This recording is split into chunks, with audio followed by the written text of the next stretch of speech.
వస్తున్నాడు అబ్బాయి వస్తున్నాడు. एक मंदिर छुपा हुआ है, शिव मंदिर छुपा हुआ है। औरंगजेब जाते जाते देखता है कि यहाँ पर पूजा पाठ चल रहा है। अरे हमने तो सारे मंदिर तोड़ दिए, हमने तो मस्जिदें बनवा दी, ये मंदिर कैसा बच गया? सभी को आदेश देता है मंदिर तोड़ने के लिए। मंदिर के सामने एक छोटी सी बालिका खड़े कर देती है कि मेरे भगवान शंकर का मंदिर तोड़ा जा रहा है। गौ मांस के टुकड़े उस पवित्र शिवलिंग पर डाला जा रहा है। बच्ची रोती है, तड़पती है, सबको देखती है, लेकिन कोई आवाज नहीं उठाता उस मंदिर की रक्षा के लिए। जब वही छोटी सी लड़की सौगंध खाती है कि जब मेरा विवाह होगा तो मेरा पुत्र होगा, तो मेरा पुत्र इस औरंगजेब से युद्ध करेगा, इस औरंगजेब को जवाब देगा, वो है हमारी जीजा माता और वो है पुत्र छत्रपति शिवाजी महाराज। ఇతను చెప్పిన ఈ స్టోరీ నిజమా కాదో తెలుసుకునే దానికోసము గూగుల్లో చాట్ జీపీటీ ఓపెన్ చేసి అందులో శివాజీ తల్లి అయిన జిజాబాయి టైం లైన్ ఇంకా ఔరంగజేబ్ యొక్క టైం లైన్ రెండింటిని పక్కపక్కనే కంపేర్ చేసి చూస్తే మనకు తెలిసే నిజాలు ఏంటంటే శివాజీ తల్లి అయిన జిజాబాయి యొక్క డేట్ ఆఫ్ బర్త్ 1598గా ఉంది.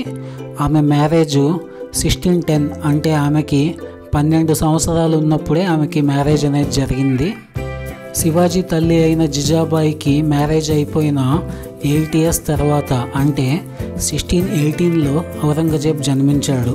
అంటే ఔరంగజేబ్ జిజాబాయి కన్నా 20 years చిన్నవాడు. అయితే జిజాబాయి చిన్నతనంలోనే ఔరంగజేబ్ దేవాలయాన్ని నాశనం చేస్తూ ఎలా కనిపించాడు? ఇతను చెప్పిన స్టోరీలో జిజాబాయి చిన్నతనంలోనే ఔరంగజేబ్ దేవాలయాన్ని నాశనం చేస్తూ కనిపించుండాలి. కానీ ఔరంగజేబ్ జిజాబాయి కన్నా 20 years చిన్నవాడు. ఆమె పెళ్ళైపోయిన 8 years తర్వాత జన్మించాడు.